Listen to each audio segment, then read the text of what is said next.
This video was brought to you by Brilliant. The first 200 people to go to the link in the description will get 20% off an annual premium subscription. More on that after the video. I'm a bit of a nerd about album sequencing. In my mind, a tight, well thought out flow can be the difference between a good album and a great album. And one of the most crucial aspects of sequencing is the closer. Far too often, the back half of good albums turn into a bit of a snooze, as artists front-load bangers onto the first side. But man, when someone makes the perfect choice to close an album, it can elevate the entire experience to something profound, even transcendental. So today, I want to look at a few of my favorite ways that the greats have closed their albums. I guess this is where I say, let's take a closer look.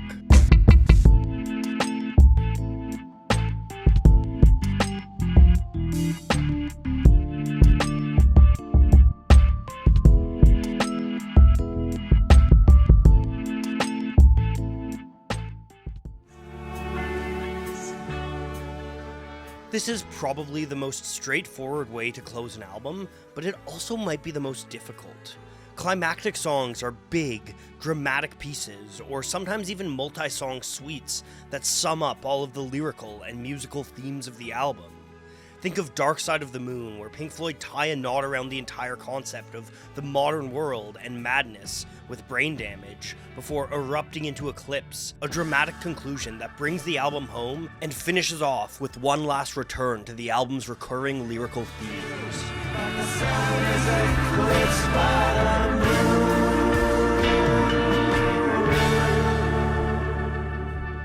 Gorillaz' Demon Days is another concept album that ends on a beautiful two-song suite that sums up the themes of the record: Don't Get Lost in Heaven and Demon Days.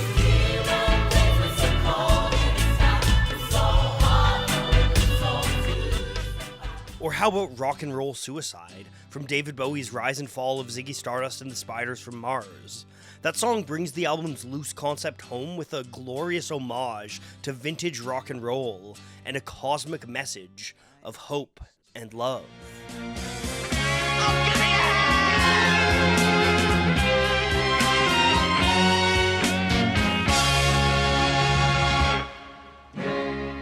This category is also where I'd place the Beatles' psychedelic masterpiece, A Day in the Life. An epic, ambitious piece that's a musical representation of the audacious scope of Sgt. Pepper's Lonely Hearts Club Band.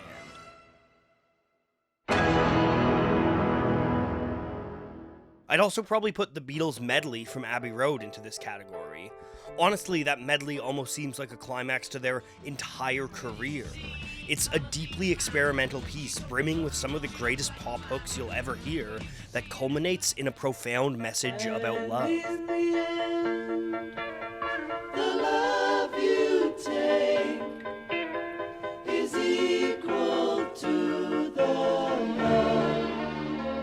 But of all the musical climaxes that end albums, I think the most profound might be on Stevie Wonder's Songs in the Key of Life. After giving us an ambitious double album that tries to touch on the entirety of life, Stevie Wonder stacks a pair of epic songs together into a breathtaking 15-minute suite. As is one of the single greatest songs ever written. It's a meditation on a cosmic, divine love that builds on the same groove until it explodes with primal energy. Honestly, it would be a perfect album closer on its own, but then Stevie Wonder has the sheer audacity to finish it off with Another Star, an even longer song driven by a torrid Latin rhythm. It's a triumphant catharsis, continuing the themes of hope and cosmic love in its music, but underlying it all with a deeply human pain.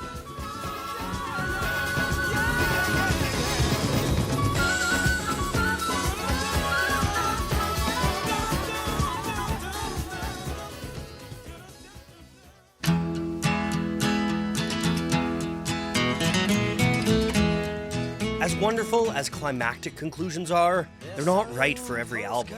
Sometimes the end of an album is a time for something quieter and more reflective.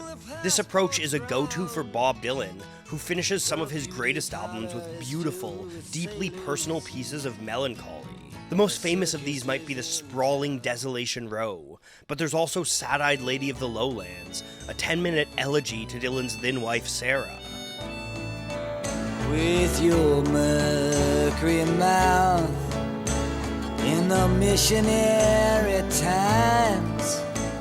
And my favorite of Dylan's album closers is probably It's All Over Now, Baby Blue, a heartbreaking, beautiful song that could be about the end of a relationship, or could be Dylan singing to himself about the turning point he'd reached in his career. Look out, the saints are coming through,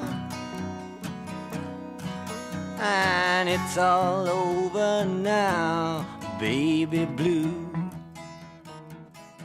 One artist who Dylan deeply influenced had a habit of taking this meditative approach as well. Bruce Springsteen loved ending his albums with slow, dark songs like the title track of Darkness on the Edge of Town. Well, we're still racing down at the trestles, but that blood had never burned in her veins. I'd also categorize Born to Run's Jungle Land as this sort of meditation. That's a slow burn of a song about washed-up criminals in Jersey, a dark reflection of the death trap life that Born to Run is so optimistic about escaping. Tonight in Jungle Land.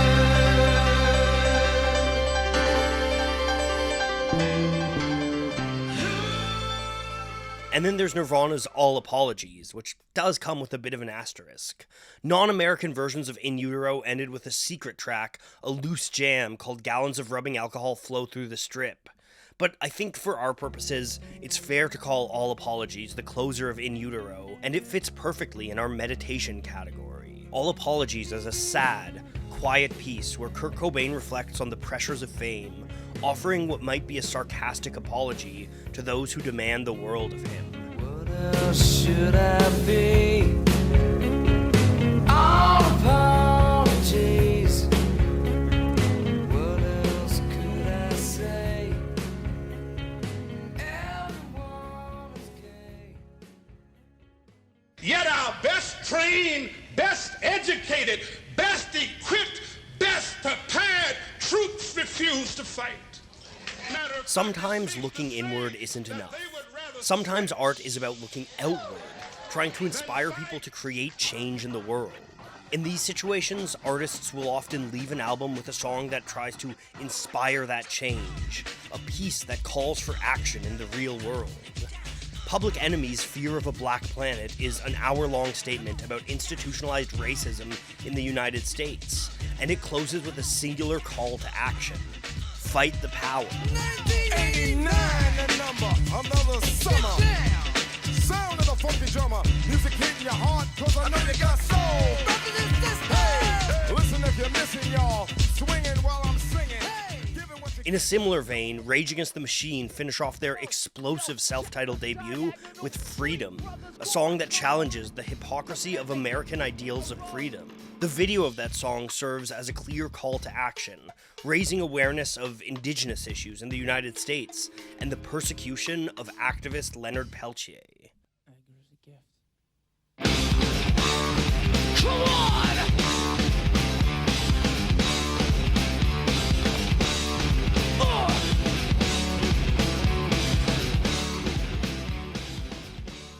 Marvin Gaye's landmark protest album, What's Going On, ends on Inner City Blues, a song drawing awareness to the economic disparity in the United States.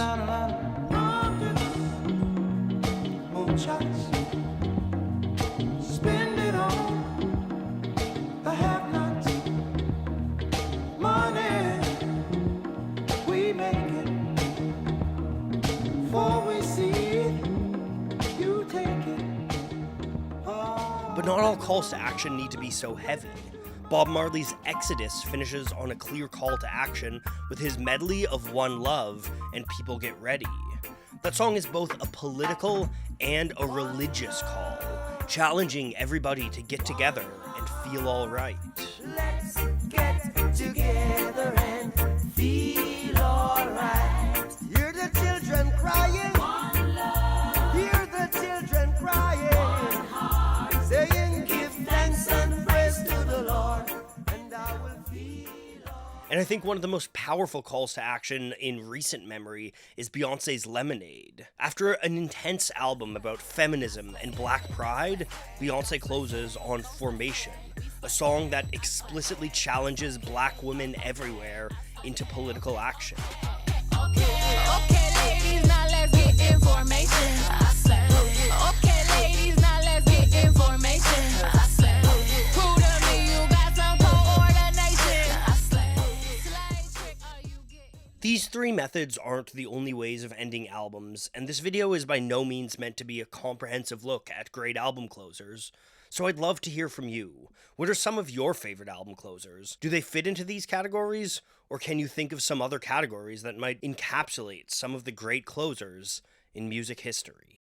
I don't know about you, but I find that learning stuff online can be really difficult. All too often, learning a skill is a huge time commitment and involves reading through pages and pages of dry content. For the busy professional, it can feel impossible to learn something new, even if you know those skills will help you better yourself and advance your career. That's why I'm stoked to have Brilliant as a sponsor. Brilliant is a really cool learning platform that provides a one-of-a-kind experience teaching STEM topics through dynamic, interactive lessons. Their lessons are beautiful, easy to understand, and they can be done in short sessions, so they're perfect for busy people like me. Personally, I've been looking to learn JavaScript so I can improve my visual design in After Effects, so I'm going to check out their Computer Science Fundamentals course to get me started off on the right foot. But if that's not your cup of tea, Brilliant has thousands of lessons on everything from math and data science to artificial intelligence. If you want to check it out, you can get started today at brilliant.org/polyphonic. The first 200 people to click that link will get a 30-day free trial and 20% off an annual premium subscription.